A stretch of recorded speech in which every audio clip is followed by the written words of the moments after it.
Are you tired of people stealing your content to promote their own business? In this video, I'm going to show you how to add watermarks to all of your videos and pictures to avoid content being stolen. So let's go. Start a new project, click on Stock Videos and select the black one.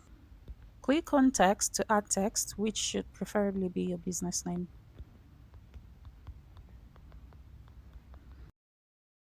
After typing, click on Style and reduce the opacity as much as you want so that it's there but it's not really too visible. And now we export.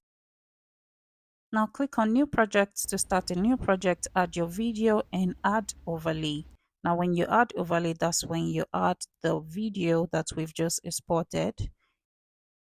So after adding the text, you click on Blend and scroll till you find Dodge. And that's it.